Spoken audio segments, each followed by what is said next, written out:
Si Lito Atienza ay isa sa pinakakontrobersyal at pinakausap-usapang mayor sa kasaysayan ng Maynila. Para sa iba, siya ang leader na muling nagpasigla at nagpaganda sa lungsod. Pero para naman sa kanyang mga kritiko, isa siyang mayor na gumawa ng mga desisyong hanggang ngayon ay pinagdedebatehan pa rin. Mula sa pagpapaganda ng Maynila hanggang sa pagpapagiba ng mga makasaysayang gusali. Mula sa pagiging TV host hanggang sa pagiging matinding pro-life politician, hindi maikakaila na malaki ang naging impluensya ni Lito Atienza sa Pilipinas. Ipinanganak si Jose Lito Livioco Atienza Jr. noong August 10, 1941 sa San Andres Bukid, Maynila. Lumaki siya sa pamilyang malapit sa serbisyo publiko, kaya bata pa lang ay exposed na siya sa politika at pamumuno. Nag-aral siya sa Ateneo de Manila at nagtapos ng kursong architecture sa University of Santo Tomas o UST. Kumuha rin siya ng master's degree sa urban planning mula sa pamantasan ng lungsod ng Maynila. Dito pa lang makikita na ang interes niya sa pagde-develop ng lungsod, bagay na naging sentro ng kanyang political career. Pero bago siya naging politiko, naging dancer muna siya sa Bayanihan Philippine National Folk Dance Company. Nakapag-perform siya sa iba't ibang bansa at doon din niya nakilala ang kanyang magiging asawa na si Beng Ilagan Atienza. Habang ang ibang politiko ay diretsyong pumasok sa gobyerno, si Lito Atienza ay nanggaling muna sa sining bago tuluyang sumabak sa politika. Isa sa pinakamalaking turning point sa buhay niya ay ang Plaza Miranda bombing noong August 21, 1971. Kandidato siya noon bilang konsehal ng Maynila sa ilalim ng Liberal Party nang sumabog ang mga granada sa gitna ng campaign rally. Maraming tao ang nasugatan at namatay, pero si Lito Atienza ay himalang nakaligtas ng walang kahit anong sugat. Ayon mismo sa kanya, malapit siya sa mismong pinagsabugan pero hindi man lang siya nagalusan. Pero bago po ang lahat, baka pwedeng palike muna ang video na ito.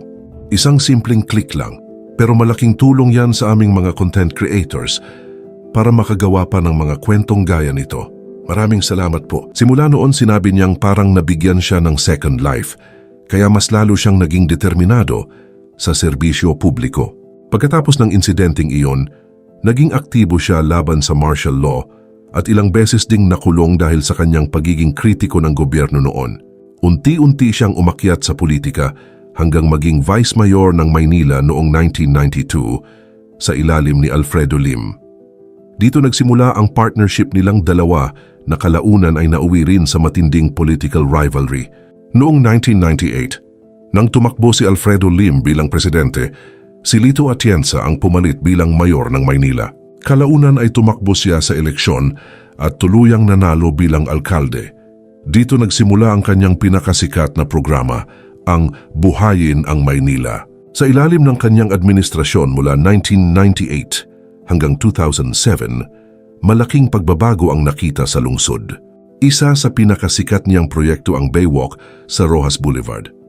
Dati itong madilim at tahimik na lugar, pero ginawa niya itong tourist spot na may kafe, ilaw, live bands at pasyalan sa tabi ng Manila Bay. Pinaganda rin niya ang Plaza Miranda, Raja Sulaiman Park at iba pang bahagi ng lungsod. Maraming Manileño noon ang nagsabing naging mas buhay at makulay ang Maynila dahil sa kanya. Bukod sa beautification projects, tumaas din ang kita ng lungsod sa ilalim ng kanyang termino. Nagkaroon din ng improvements sa mga ospital, paaralan at public facilities. Isa sa kanyang ipinagmamalaking proyekto ay ang Universidad de Manila o UDM na nagbibigay ng libreng edukasyon sa mahihirap na estudyante. Pero kasabay ng papuri ay dumating din ang matinding batikos. Isa sa pinakakontrobersyal niyang ginawa ay ang paggiba sa makasaysayang Jai Alay Building noong 2000. Para sa mga heritage advocates, malaking pagkakamali ito dahil bahagi raw ito ng kasaysayan ng Maynila. Pero para kay Atienza, ang gusali raw ay naging pugad na ng krimen at simbolo ng sugal, kaya kailangan itong gibain. Isa rin sa pinakamalaking issue laban sa kanya ay ang Executive Order 003 na nagresulta sa pagbabawal ng artificial contraceptives sa mga health centers ng Maynila. Dahil dito, binatikos siya ng women's groups at human rights advocates. Marami ang nagsabing naapektuhan ang mahihirap na pamilya dahil nawalan sila ng access sa family planning services. Pero para kay Atienza, bahagi ito ng kanyang matinding paninindigang pro-life. Kilala rin siya bilang isa sa pinaka-vocal na anti-divorce at anti-abortion politicians sa bansa. Bilang kinatawan ng Buhay Party List, mariin niyang tinutulan ang RH law, same-sex marriage at iba pang liberal policies. Dahil dito, naging malakas ang suporta sa kanya ng mga konserbatibong grupo at religious organizations, pero naging target din siya ng progresibong sektor. Bukod sa politika, mas lalo pang sumikat si Lito Atienza dahil sa telebisyon. Noong 1999, inilunsad niya ang drama anthology na Maynila sa GMA Network. Tumagal ito ng mahigit 2 dekada at naging isa sa pinakamatagal na drama anthology sa Pilipinas. Kada episode ay may kwento tungkol sa pamilya, kahirapan, pag-ibig at buhay ng ordinaryong Pilipino. Pero ang pinakatumatak sa mga manonood ay ang paglabas ni Mayor Lito sa dulo ng episode para magbigay ng payo at moral lesson. Dahil sa Maynila, naging household name siya hindi lang bilang politiko, kundi bilang TV personality. Sumikat din ang theme song nitong Mahal Kong Maynila na naging iconic sa telebisyon.